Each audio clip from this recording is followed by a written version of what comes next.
శివశంకర్ గారు.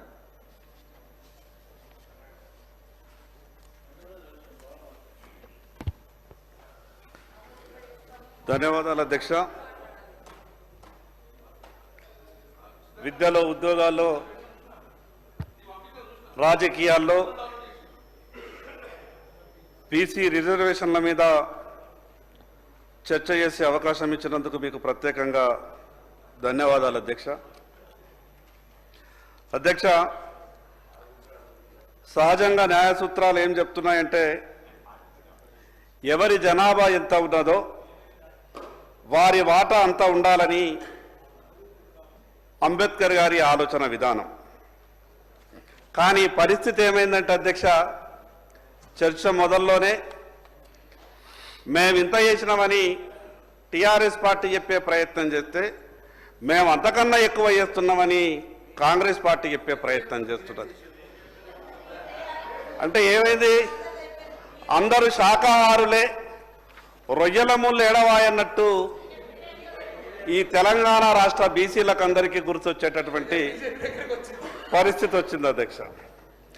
అధ్యక్ష, మేమంతా ఈ భారతదేశం బాగుండాలని, ఈ భారతదేశంలో ఉన్నటువంటి ప్రతి ఒక్కరికి విద్య రావాలని, మేమంతా జ్యోతిబా ఫులే, సావిత్రిబాయి ఫులే వారసులం. కానీ పరిస్థితి ఏమైందంటే మాకే విద్య దొరికేటటువంటి పరిస్థితి ఈ రోజులలో కనిపిస్తున్నది అధ్యక్ష. అధ్యక్ష, ఈ రాష్ట్రంలో దాదాపు 60% ఉన్నటువంటి బీసీలు యంత్రాలు లేనటువంటి సమయంలో ఏ రకంగా యంత్రాలై ఈ సమాజానికి సేవ చేసిండ్రో మీరొక్కసారి సభ ద్వారా మీ దృష్టికి తీసుకొచ్చేటువంటి ప్రయత్నం చేస్తున్నా అధ్యక్ష. అధ్యక్ష, మనం వేసుకున్నటువంటి బట్టలు నా పద్మశాలి సోదరుడు తయారు చేసి మనకిచ్చాడు. నా పద్మశాలి సోదరుడు తయారు చేసినటువంటి బట్టలను నా దర్జీ కుట్టి మనకిస్తున్నాడు. నా దర్జీ కుట్టి ఇచ్చినటువంటి బట్టలను నా రజక సోదరుడు మల్లె పువ్వు తీరు తెల్లగా ఉతికి గంజేసి ఇస్త్రీ చేసి మనకిస్తున్నాడు. వాళ్ళు ఇచ్చినటువంటి బట్టలు వేసుకొని అందంగా తయారై మనమంతా అసెంబ్లీకి వస్తున్నాం. నా విశ్వకర్మలు పడుతున్నటువంటి శ్రమ మీకు ప్రత్యేకంగా తెలుసు. మనిషి జీవితానికి బీసీల వృత్తికి ఏ రకమైనటువంటి అనుబంధం ఉన్నదో చెప్పే ప్రయత్నం మాత్రమే చేస్తున్న అధ్యక్ష. అధ్యక్ష, నా నాయి బ్రాహ్మణ సోదరుడు గడ్డం తీసి క్షవరం చేస్తే మనమంతా ఇంత అందంగా కనిపిస్తున్నాం అధ్యక్ష. నేనెందుకు మా బీసీలు యంత్రాలై సమాజం కొరకు పనిచేస్తున్నారో చెప్పేటటువంటి ప్రయత్నంలో భాగంగానే ఈ విషయాలు మీ దృష్టికి తీసుకొస్తున్న అధ్యక్ష. అధ్యక్ష, ఇవే కాదు అధ్యక్ష, ఈ సమాజంలో ఉన్నటువంటి వ్యక్తులు ఆరోగ్యంగా ఉండాలంటే కూడా నా బీసీ సోదరులే కష్టపడి పనిచేయాల్సి వస్తుంది అధ్యక్ష. మనం ఆరోగ్యంగా ఉండాలంటే డాక్టర్ చెప్తాడు మీరు చేపలు తింటేనే ఆరోగ్యంగా ఉంటారు, బాగుంటారని. ఆ చేపలు తీసుకురావాలా, ప్రాణాలకు తెగించి వాగుళ్ళల్లో, చెర్లల్లో ఆ చేపలు పట్టేటప్పుడు నా గంగపుత్ర సోదరుల, ముద్రా సోదరుల ప్రాణాలు కూడా పోయినాయి. కానీ వాళ్ళు మాత్రం చేపలు పట్టి తీసుకొచ్చి మనం ఆరోగ్యంగా ఉండడానికి తినిపించేటటువంటి ప్రయత్నం చేస్తున్నారు అధ్యక్ష. అధ్యక్ష, 100 సంవత్సరాల నుండి నా కుమ్మరి సోదరులు కుండలు తయారు చేసి మట్టి పాత్రలు ఇచ్చి, ఆ రోజు మిగతా పాత్రలు లేనటువంటి సమయంలో మట్టి పాత్రలు ఇచ్చి, చల్లటి నీళ్ళ రంజన్లు ఇచ్చి, చివరికి మనిషి అంత్యక్రియలలో కుమ్మరి కుండ లేకుంటే మనిషి దహన సంస్కారాలు కూడా కావు అధ్యక్ష. అధ్యక్ష, ఈ ఉదాహరణలు బీసీలు ఈ సమాజానికి తాము కరిగిపోయి సమాజానికి ఎంత గొప్ప సేవ చేస్తున్నారో చెప్పే ప్రయత్నం మాత్రమే చేస్తున్నా అధ్యక్ష. అధ్యక్ష, నూనె గింజల గానుగకు నా గాన్ల సోదరులు కావాలి, వ్యవసాయ పనిముట్లు కావాలంటే నా వడ్రంగి కావాలా, నా పలుగు పార కావాలంటే కమ్మరోళ్ళు కావాలా, నగల తయారీకి స్వర్ణకారుడు కావాలా, క్యాన్సర్ అటువంటి రోగం నుండి కూడా కాపాడే ఔషధం లాంటి కళ్ళు కావాలంటే నా గీత కార్మికుడైనటువంటి గౌడన్న కావాలా, చివరికి సంతోషంలో ఆరోగ్యంకో నీకు మటన్ దావత్ కావాలంటే నా ఆరే కటికలు కావాలి. మంచి పంటలు వండించి అన్ని రకాలుగా మంది బాగుండాలంటే నా మున్నూరు కాపు సోదరులు కావాలా, పాలు పెరుగు కావాలంటే నా యాదవులు కావాలా.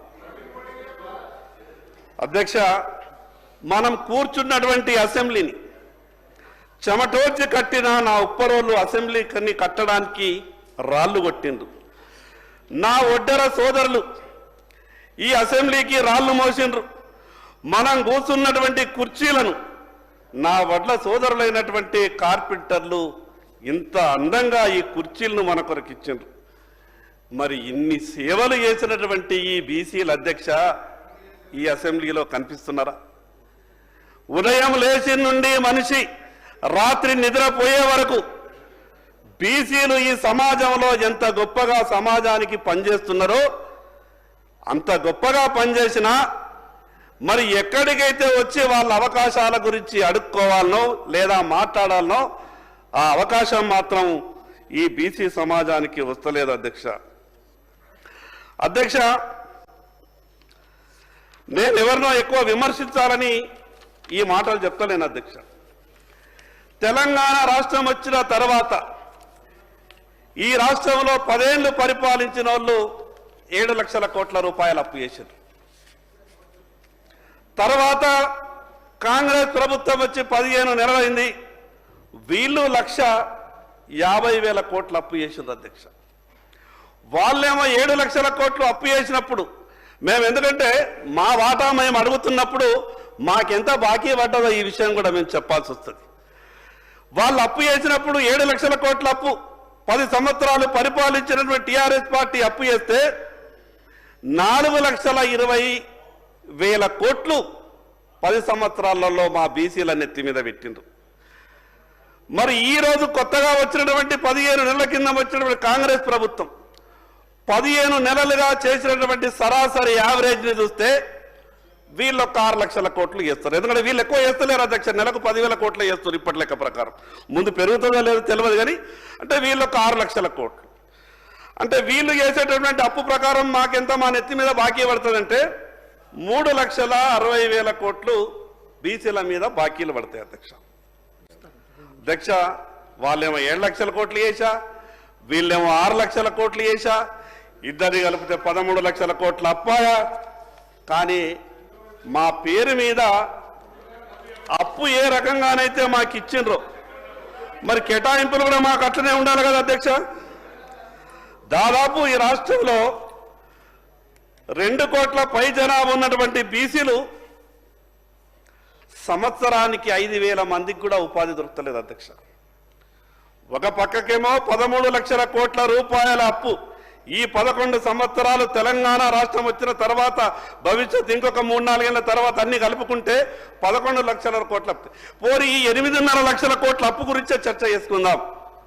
మాకు వచ్చినటువంటి వాటా మీద కూడా చర్చ జరగాలి కదా అధ్యక్ష. తీసుకొచ్చినటువంటి అప్పులో మేము కూడా భాగస్వామ్యం కదా అధ్యక్ష. ఈ రాష్ట్రానికి ఆదాయం ఇస్తున్నటువంటి దాంట్లో 60% మా భాగస్వామ్యం కూడా ఉన్నది కదా అధ్యక్ష. నేనెందుకు పెద్దలకి ఈ విషయం చెప్పే ప్రయత్నం చేస్తున్నానంటే అధ్యక్ష, ఇంత పెద్ద జనాభా కలిగినటువంటి బీసీలకు ఎందుకు ఈ రకమైనటువంటి పరిస్థితి వచ్చిందో అన్ని రాజకీయ పార్టీలు ఒకసారి గుండె మీద చేసుకుని ఆలోచించాలని మాత్రమే విషయాలు చెప్తున్నా అధ్యక్ష.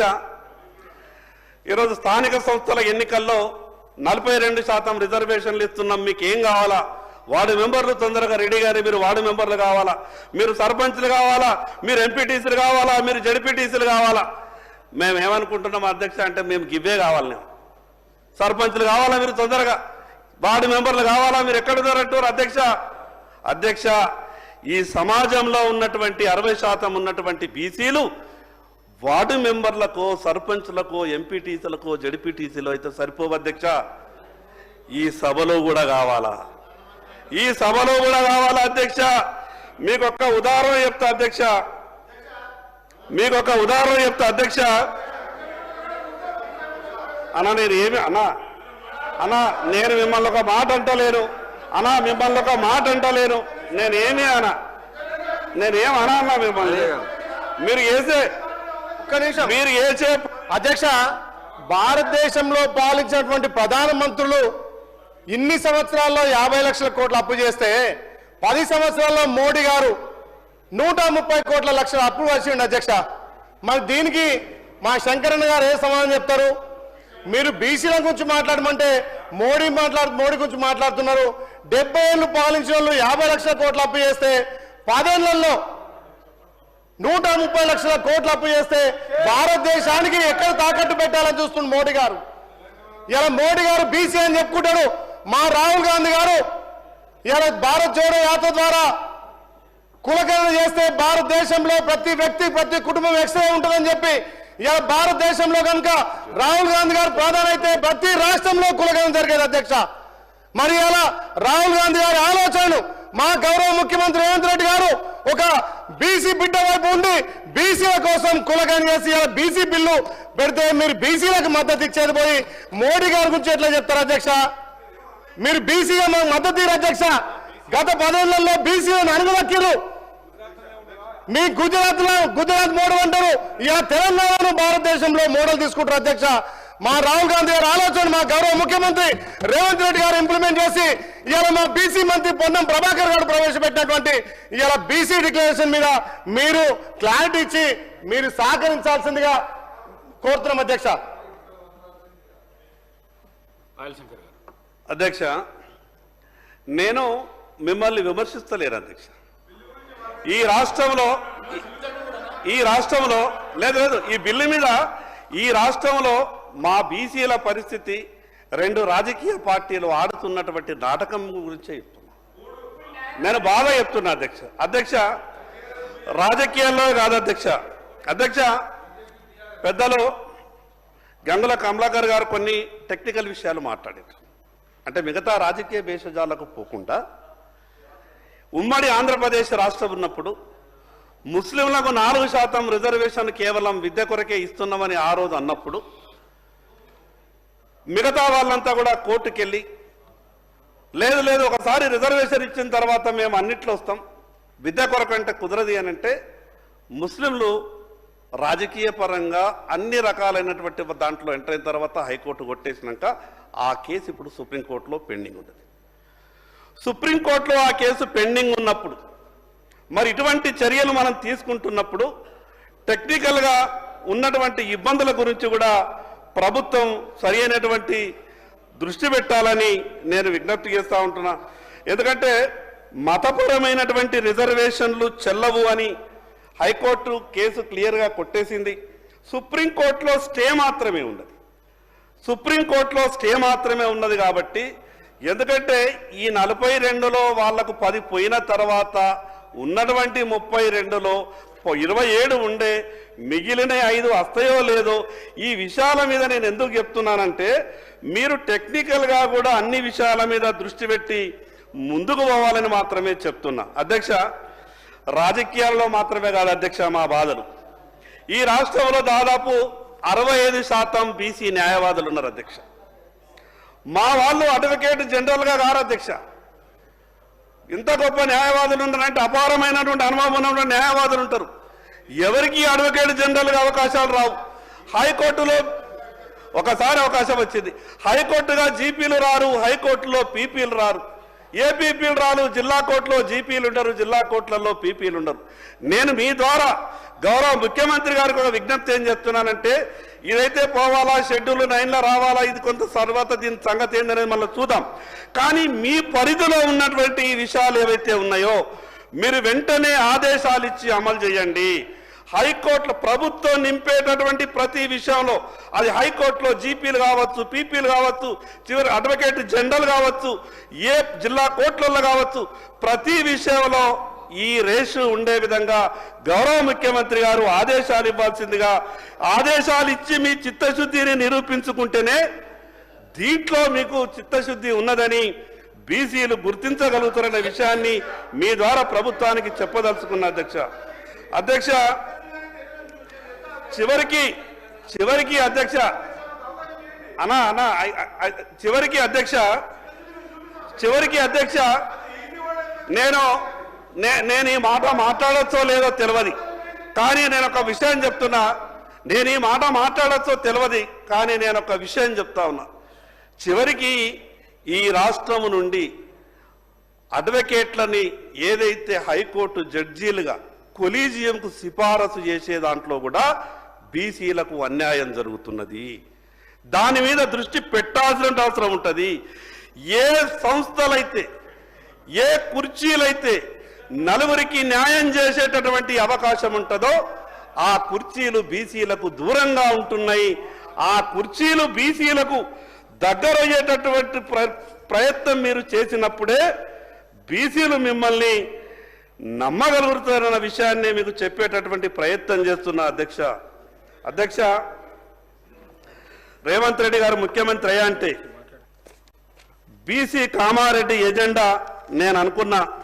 ఏమన్నా కానీ 10 ఏళ్ళు పరేషాన్ ఉంటే టీఆర్ఎస్ పార్టీ పరిపాలనలో 20,000 కేటాయించాలంటే నా జిల్లాకు దాదాపు ఒక 700-800 కోట్లు వస్తాయి అనుకున్నా. అన్న నేను ఏమంటలేనే అధ్యక్ష, నేను ఉదయం మీరు ఉన్నప్పుడు కూడా కోరిన అధ్యక్ష, మీరు ఇంతకుముందు సభ్యులు మాట్లాడితే కూడా నేను ఒకటే కోరినా, తెలంగాణ అంతా ఒక గొంతుగా ఢిల్లీకి పోవాలి. అందులో ఢిల్లీలో అధికారంలో పార్టీ వాళ్ళు మీరు ఈ కామారెడ్డి డిక్లరేషను, ఇతరత్ర అంశాలు, బీసీలకు న్యాయవాదులకు ఏం కావాలి, జడ్జిలకు ఏం కావాలి, ఇంకా కాంట్రాక్టులలో అన్నీ మాట్లాడుకుందాం.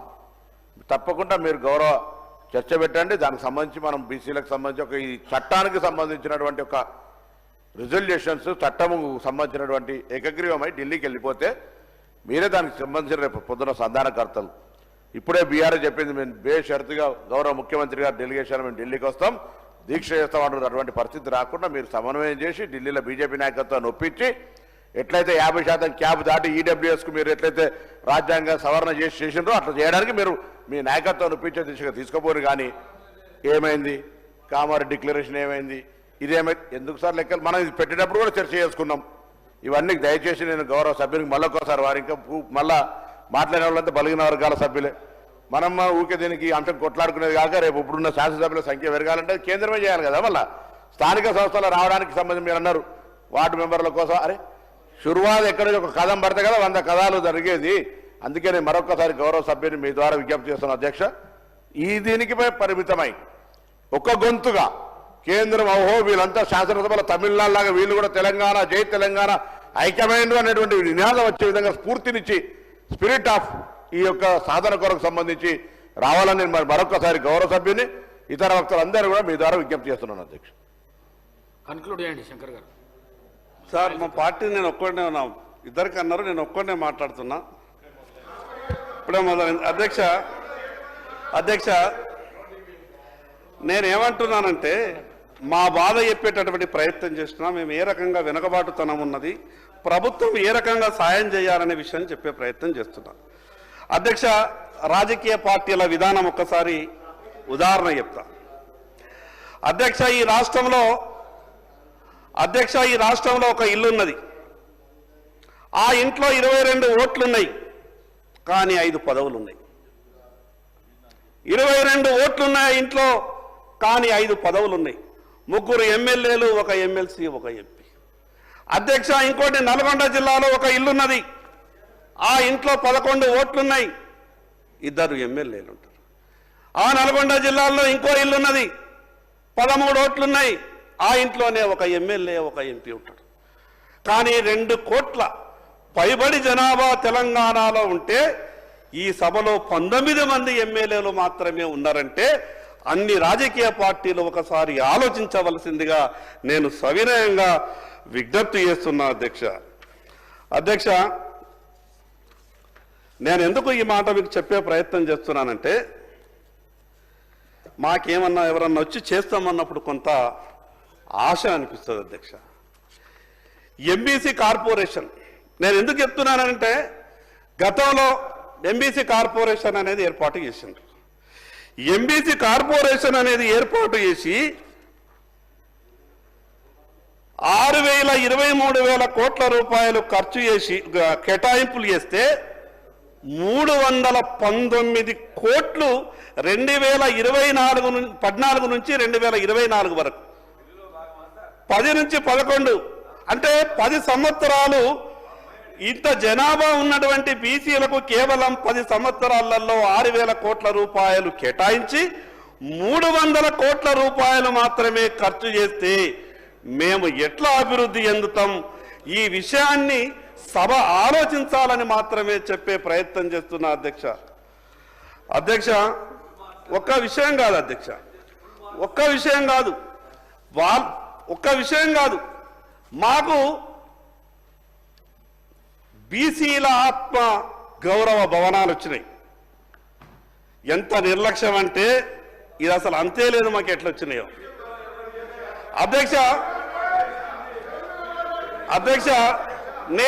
అధ్యక్ష నేను తప్పకుండా మాకు జరిగినటువంటి నిర్లక్ష్యం మీద మేము తప్పకుండా మాట్లాడతాం. మాకు ఎవరనేది సంబంధం లేదు, ఏ పార్టీ అనేది సంబంధం లేదు. బీసీలకు జరిగినటువంటి అన్యాయం మీద గౌరవ సభ్యుని ఆవేదన నాకు కూడా ఉంది అధ్యక్ష. ఆత్మగౌరవ భవనాలు లేదా ఇతరత్ర వారు చెప్తున్న అన్ని అంశాల మీద మా పార్టీకి మేము అసలు తెలంగాణ కాదు భారతదేశంలో బీసీలకు సంబంధించిన అంశం నివేదిక ఏదన్నా న్యాయం జరిగిందంటే ఛాంపియన్స్ కాంగ్రెస్ పార్టీ. నేను ఇప్పుడు ఒకటే విజ్ఞప్తి చేస్తున్నా, సబ్జెక్ట్ డిబేట్ అది మళ్ళీ ఇన్నిసార్లు నేను తెలుగు ఇంగ్లీష్ హిందీ ఎన్నంటే చెప్తా. అధ్యక్ష గౌరవ సభ్యుని ఒకటే కోరుతా ఉన్నాం, ఈ యొక్క బిల్లుకు సంబంధించి ఇలా ఢిల్లీ సింగిల్ వాయిస్ పోవాలి. దానికి సంబంధించి మీరు మేజర్ ఢిల్లీలో అధికారంలో పార్టీ ఇలా ఆత్మగౌరవ భవనాలు ఇతరత్ర అన్ని చర్చ చేసుకోవడానికి మరొకసారి సమయం తీసుకుందాం, తప్పకుండా మాట్లాడుకుందాం. ఇలా దయచేసి ఈ బిల్లుకు చర్చకు పరిమితమై మీరేమైనా ఇంకా సూచన చేయదలుచుకుంటే సంతోషంగా తీసుకుంటాం, అందరం కలిసిపోదాం. మీరు నాయకత్వం వహించండి, ఢిల్లీకి పోదాం. అంతేగాని దీనికి సంబంధించి వేరే డీవియేషన్స్ వద్దని మరొకసారి, ఎందుకంటే ఇంకా గౌరవ సభ్యులందరూ కూడా చాలామంది మీరు మీ యొక్క పెద్ద మనసుతో అందరు బలై వర్గాల ఎమ్మెల్యేలు మాట్లాడాలని నిర్ణయం తీసుకున్నప్పుడు దానికి సంబంధించి వారు దయచేసి కొంత డీవియేషన్ కాకుండా ఉండమని చెప్పమని కోరుతా ఉన్నాను అధ్యక్ష. నేను ఎక్కడ కూడా గౌరవ మంత్రి గారికి విజ్ఞప్తి చేస్తున్న మీ ద్వారా, నేను డీవియేట్ అయ్యే ప్రయత్నం అంటే ఈ బిల్లు ఉద్దేశం ఏంటి అంటే భవిష్యత్తులో బీసీలకు మంచి జరగాలన్న ఉద్దేశం. గతంలో ఏ రకంగా ఇబ్బంది అయింది, గతంలో జరిగినటువంటి నష్టాలేమి, ఇవన్నీ కూడా సభ దృష్టికి తీసుకొచ్చేటటువంటి ప్రయత్నం చేస్తున్నా. అంటే మేము కేవలం బిల్లు పెట్టేసి వాళ్ళు కూడా కార్పొరేషన్లు ఇచ్చారు కదా అధ్యక్ష, వాళ్ళేం తక్కువ ఇచ్చారా? కార్పొరేషన్లు ఒక్కొక్క కులంకు ఒక్కొక్క కార్పొరేషన్లు ఇచ్చారు. వీళ్ళు వచ్చిన తర్వాత వీళ్ళు కూడా కార్పొరేషన్లు ఇచ్చారు కదా అధ్యక్ష. నా ఆవేదన ఏంటి అంటే కాగితాల మీద కార్పొరేషన్లు సృష్టించినంత మాత్రాన మా బతుకులు మారాయి. కాగితాల మీద కార్పొరేషన్లు ఇచ్చడం కాదు, దాన్ని క్షేత్రస్థాయిలో అమలు జరగాలన్నదే నేను చెప్పే ప్రయత్నం చేస్తున్నా అధ్యక్ష. టిఆర్ఎస్ పార్టీ వాళ్ళని కానీ కాంగ్రెస్ పార్టీ వాళ్ళని కానీ నేనేమి వాళ్ళని నొప్పించే మాటలు మాట్లాడతలేను. ఈ సభలో మా ఆవేదన మా బాధ కూడా చెప్పుకునేటటువంటి పరిస్థితి లేకుంటే దాన్ని సహనంతో వినాల. ఒక మాట అంటే కాంగ్రెస్ పార్టీ లేవడం, ఇంకో మాట అంటే వెనక నుండి టిఆర్ఎస్ పార్టీ మాట్లాడితే మా ఆవేదనని చెప్పుకునేటటువంటి పరిస్థితి కూడా ఉండదు అధ్యక్ష. మీరు చేస్తున్నటువంటి పని గురించి, ఇదేదైతే బిల్లు గురించి మీరు మాట్లాడుతున్నారు కదా అధ్యక్ష, ఈ ఒక్క రాష్ట్రాన్ని 33 జిల్లాల్ని పరిపాలిస్తున్నటువంటి మీ పార్టీకే ఇంత ఆతృత ఉంటే భారతదేశాన్ని పరిపాలిస్తున్నటువంటి భారతీయ జనతా పార్టీకి నలుగురికి మంచి చేయాలని ఎంత ఆతృత ఉంటుందో మీకు తెలుసు. ఎందుకంటే మేము ఆ రకంగా చేయకుంటే ఈరోజు 3వసారి దేశ ప్రధానమంత్రిగా నరేంద్ర మోడీ గారు కాకపోతుండే. మేమంతా గొప్పగా ఈ భారతదేశంలో ఉన్నటువంటి మూలకు ఉన్నటువంటి ప్రతి ఒక్కరి ఆలోచన విధానాన్ని మేము అనుసరించి పనిచేస్తున్నాం కాబట్టి ఈరోజు 3వసారి దేశ ప్రధానమంత్రిగా నరేంద్ర మోడీ గారు కాగలిగిండు. అధ్యక్ష, మీకు ఒక విషయం చెప్తా, బిల్లుకు పరిమితం మాట్లాడండి. బిల్లుకి ఒక విషయం చెప్తా అధ్యక్ష, ఒక విషయం చెప్తా.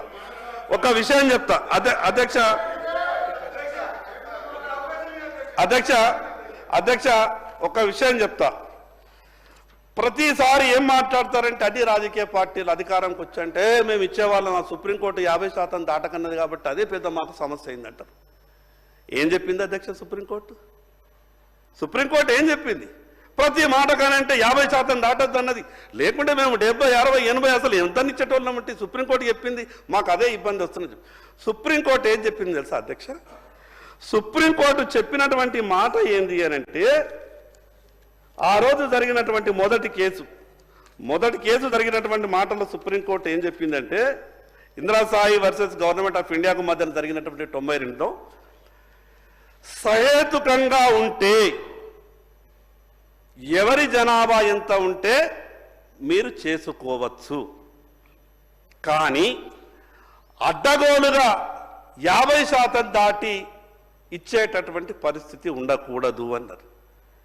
సహేతుకంగా ఉన్నారు, బీసీలకు బాధలు ఉన్నాయి, వాళ్లకు రిజర్వేషన్లు పెంచి ఇవ్వకుంటే ప్రభుత్వ ఫలాలు వాళ్లకు అందవు అని మనము కోర్టుకు ఆ రోజేగిన, నేను నిందలు వేయదలుచుకోలేదు, కానీ సుప్రీంకోర్టులో ఆ రోజే సరి అయిన రీతిలో వాదించి ఉంటే ఆ జడ్జిమెంట్ కూడా వచ్చి ఉండేది కాదు అని నాకు అనిపిస్తున్నది. అధ్యక్ష, ఎస్సీ వర్గీకరణను కూడా సుప్రీంకోర్టు ఒకరోజు ఒప్పుకోలేదు. ఎస్సీ వర్గీకరణను సుప్రీంకోర్టు ఒకరోజు ఒప్పుకోలేదు. కానీ కేంద్ర ప్రభుత్వం నరేంద్ర మోడీ గారు చిత్తశుద్ధితో ఎస్సీలకు ఉన్నటువంటి బాధలని చెప్పగలిగినారు. దానిలో మీ పాత్ర ఉండినట్టు నేను లేదనా, మీ పాత్ర ఉండినట్టు నేను లేదనా. ఆది శ్రీనివాసరావు. స్పీకర్ సార్, రాహుల్ గాంధీ గారు పాదయాత్రలో, భారత్ జోడో యాత్రలో పేద బడుగు బలైన వర్గాలు కష్టాలు చూసిన తర్వాతనే ఈ బీసీ కులగణన జరిగితే తప్ప ఈ న్యాయం, వారు చెప్పిన సమస్యలన్నీ మా నాయకుడు రాహుల్ గాంధీ గారు, అదేవిధంగా మా నాయకుడు మన రేవంత్ రెడ్డి గారు ఈరోజు చిత్తశుద్ధితో దాన్ని ప్రవేశపెడితే దాని మీద ముఖ్యక్కడంటే చుట్టూ తిరిగి చూపిస్తున్నట్టు కేంద్రం దీన్ని ఆమోదపరచాల్సిన బాధ్యత తీసుకుంటుందా లేదా? రెండవది, వారి పార్టీ అధ్యక్షుడు ఏ సామాజిక వర్గం, వారి ఫ్లోర్ లీడర్ ఏ సామాజిక వర్గం, వారు అక్కడ డిమాండ్ చేయాల్సింది చేస్తున్నారు అధ్యక్ష. పాయల్ శంకర్ గారు ఉన్న ఒక్క బీసీ మరి వారికి ఫ్లోర్ లీడర్గా ప్రకటించాలని ఇప్పుడు అడిగిరా అధ్యక్ష? కేంద్రంలో మోడీ గారు ఒక బీసీ నాయకుడు అని చెప్పుకుంటారు అధ్యక్ష. బీసీ సమస్య మీద మీరు స్పష్టత, బీసీ సీఎం అని ఏమనండి. అదేవిధంగా ఈ సమస్యలన్నిటికీ సర్వరోగ నివారణి పారాసిటమాల్, అట్లే ఈ బీసీల సమస్యలు, బడుగు బలైన వర్గాల సమస్యలన్నిటికీ పరిష్కారం కులగణన. అది రాహుల్ గాంధీ గారి స్పష్టంగా పదే పదే చెప్పడం జరిగింది. దాని మీద కేంద్రం మన తెలంగాణ రోల్ మోడల్గా తీసుకున్న తర్వాత కేంద్రం దాని మీద స్పష్టత మీరు తీసుకుంటున్నారా లేదా? 8 మంది పార్లమెంట్ సభ్యులు ఉన్నారు, ఈ పార్లమెంట్ సభలో మీరు ప్రస్తావించబోతున్నారా లేదా? దాని మీద స్పష్టత చెప్పాల్సింది పోయి మనం చెప్పుకుంటే ఏమొస్తుంది అధ్యక్ష? బూడిద సన్యాసి రాసుకుంటే బూడిద రాలేట్టు మన కష్టాలు పోవాలనే కదా ఇదంతా. మా నాయకుడు రేవంత్ రెడ్డి గారు ఇంత షార్ట్ పీరియడ్లో మరి దాన్ని పార్లమెంట్లో పెట్టాలనే కదా మీ ఉద్దేశం. వాటి మీద కొంచెం సబ్జెక్ట్ మీద డిబేట్ కాకుండా మాట్లాడండి శంకర్ గారు. అధ్యక్ష, నేను ఎందుకు చెప్పినంటే, సుప్రీంకోర్టు జడ్జిమెంట్ మీద నేను ఎందుకు చెప్పే ప్రయత్నం చేస్తున్నానంటే, అందరూ కూడా సుప్రీంకోర్టు జడ్జిమెంట్ని బూచీగా చూపించి తప్పుకునే ప్రయత్నం చేస్తున్నారు కాబట్టి సుప్రీంకోర్టు కూడా కరాఖండిగా ఎక్కడ కూడా కుదరదనలేదు. మీరు న్యాయబద్ధంగా శాస్త్రీయంగా చేసుకుంటే ఇబ్బంది లేదన్న మాట వాస్తవం. అది మాటతో ఎవరు చెప్పరు. అయితే అధ్యక్ష, ఎస్సీ వర్గీకరణ మీద కూడా సుప్రీంకోర్టు ఈ రకమైనటువంటి జడ్జిమెంట్ ఇచ్చింది. తర్వాత సరే, మీరు ప్రత్యేకమైనటువంటి స్పెషల్ అడ్వకేట్లను పెట్టిండ్రా, ఇంకేం చేసిండ్రా, కేంద్ర ప్రభుత్వం అఫిడవిట్ వేసిందా, రకరకాలుగా ప్రయత్నాలు జరిగినాయి. చివరికి సుప్రీంకోర్టుని కన్విన్స్ చేయగలిగినాము. ఎస్సీ వర్గీకరణకు అనుకూలంగా తీర్పు వచ్చింది. అయితే అధ్యక్ష, ఇంకోటి అధ్యక్ష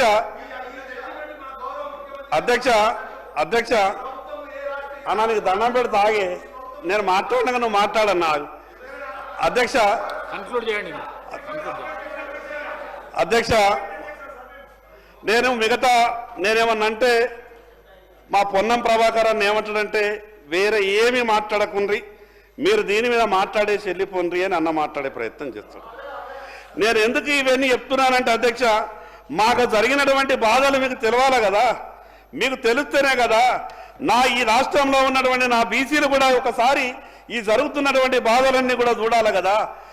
సుప్రీంకోర్టు పదే పదే సుప్రీంకోర్టు అని చెప్పి తప్పించుకోవద్దు అని మాట్లాడుతున్నా. చివరికి ఇంకొక విషయం అధ్యక్ష, ఈరోజు కాంగ్రెస్ పార్టీ ఆలోచన మీరు ఏ రకంగానైతే రాజకీయాలు చేయొద్దు, నిష్పక్షపాతంగా దీంట్లో మీరు మద్దతు ఇచ్చేటట్టు మాటలు మాట్లాడాలని చెప్తారు. అధ్యక్ష, మీరు ఒకటి మనసులో ఆలోచిస్తున్నారు ఏమని, ఈడ తీర్మానం చేసి లేదా చట్టం చేసి పంపించేసి అయిపోతుందేమో, రోజు ఉదయం లేచంటే మిగతా వాళ్ళ మీద మనం మాట్లాడచ్చు అని మీరు ఆలోచన చేసిండొచ్చు. అధ్యక్ష, నేను ఒక విషయం చెప్తా.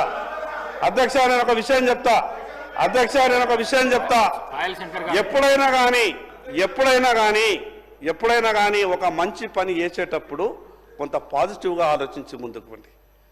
మీరు కూడా ప్రతి విషయంలో కేవలం రాజకీయంగా ఆలోచిస్తే అది మంచిది కాదు. ఈరోజు ఒక రాజకీయ పార్టీ మీద మాట్లాడేటప్పుడు అనేక సందర్భాల్లో భారతీయ జనతా పార్టీ మీద మాట్లాడే ప్రయత్నం చేశారు. ఇంకా మొదలు కాలేదు, ఇక్కడ చర్చనే నడుస్తున్నది. చర్చ ప్రారంభంలోనే మీరు ఇతరుల మీద నెపమేసే ప్రయత్నం ఎందుకు చేస్తారు? చర్చ ప్రారంభంలో పాజిటివ్గా ఉండాలా? చర్చ ప్రారంభంలో ఒక రాజకీయ పార్టీ మీద మీరు నిందేసే ప్రయత్నం ఎందుకు చేస్తారు? అధ్యక్ష, ఈరోజు చేస్తున్నటువంటి ఈ యొక్క రాజకీయ బీసీ రిజర్వేషన్కు స్థానిక సంస్థల ఎన్నికల్లో దీనికి మేము ముందే చెప్పినాం, తప్పకుండా ఇది బీసీలకు న్యాయం జరగాల్సిందే. మేము దీనికి మద్దతు ఇస్తున్నాం. ఎక్కడా కూడా మేము మద్దతు ఇస్తలేము అనేది కేంద్రంలో భారతీయ జనతా పార్టీ ఉన్నది, మద్దతు ఇవ్వాలని ఒక సభ్యుడు మాట్లాడతాడు. ఎట్లా మాట్లాడతారు అధ్యక్ష? అది ఎక్కడైనా మేము మాట్లాడితే మా మాట బీసీలకు సంబంధించిన అంశం, మేము మద్దతు ఇస్తున్నాం. మరి అదేవిధంగా మీరు ఈ బిల్లు మీద ఇంత ఆతృత మాట్లాడుతూ చాలా సంతోషం. మరి ఈ రాష్ట్రంలో మీ చేతిలో ఉన్నవి ఎందుకు ఇయ్యరు? ఇవి ఇయ్యండి కదా, ఈ చేతిలో ఉన్నవి ఇవ్వండి కదా. నేను గౌరవ ముఖ్యమంత్రి గారికి మీ ద్వారా విజ్ఞప్తి చేస్తా ఉన్నా, ఈ చట్టం చేస్తున్నప్పుడు బీసీలకు రావాల్సిన అన్ని విషయాలు దాంట్లో పొందుపరుచుంది కదా. ఏం పోయేది ఉన్నది? పొందుపరిస్తే ఇలా మీరున్నారు, మీరు లేకపోయినా కూడా బీసీలకు అమలైతాయి కదా విషయాలు. అధ్యక్ష సార్, ఉదయం నుంచి నేను అదే ప్రత్యేక విజ్ఞప్తి చేస్తున్నా. ఇది చట్టము ఢిల్లీకి పంపాల్సిన చట్టం. ఇది స్థానికంగా అంశాలకు సంబంధించి మీకు రియలిస్టిక్గా బీసీలకు సంబంధించిన అంశం ఉంటే సపరేట్ సమయం తీసుకుందాము. దీనికి సంబంధించి పరిమితం నేను ఒకటే మళ్ళీ ఒక గొంతుగా మనం దీనికి సంబంధించి పోయే అవకాశం తీసుకుందాం. నేను మీరు వ్యతిరేకం అనలే, వినమ్రపూర్వకంగా అన్ని రాజకీయ పార్టీలను మద్దతు ఇవ్వమని అడుగుతా ఉన్నాం. దీనికి సంబంధించిన మనం పోయి తమిళనాడును మోడల్గా తీసుకొని ఢిల్లీలో సాధించుకోవాలని చెప్తాను. మీరు చెప్పినట్టుగా సుప్రీంకోర్టు కూడా ఎక్కడ కూడా ఇవ్వద్దు 50% దాటి అనలే. దానికి మనకు ప్రత్యక్ష నిదర్శనం ఇటీవల జరిగినటువంటి ఈడబ్ల్యూఎస్ 50% దాటి 10% రాజ్యాంగ సవరణ చేసి ఇచ్చారు. మనకు ఒక రోడ్ మ్యాప్ తయారైంది. కాబట్టి దానికి సంబంధించి ఎక్కడ కూడా మనం వేరే ఆలోచన చేస్తున్నాం, పాజిటివ్ ఆలోచన చేస్తున్నాం. గౌరవ ముఖ్యమంత్రి గారి నాయకత్వం ఢిల్లీకి వారు మాట్లాడేటప్పుడు చెప్తారు. తప్పకుండా దానికి సంబంధించి ఒక ప్రణాళికబద్ధ హోదాం. కానీ మీరు డీవియేట్ అయిపోయి ఎక్కడ వేరే సబ్జెక్ట్ అని ఇలా తీసుకొచ్చి రాజకీయంగా మాట్లాడితే డెఫినెట్లీ తర్వాత ఒక టైం తీసుకొని మాట్లాడడానికి మీరు అవకాశం ఇవ్వాలి. తప్పకుండా మాట్లాడడానికి దయచేసి కోరుతారు. Akbaruddin Owaisi sir, respected Akbaruddin Owaisi.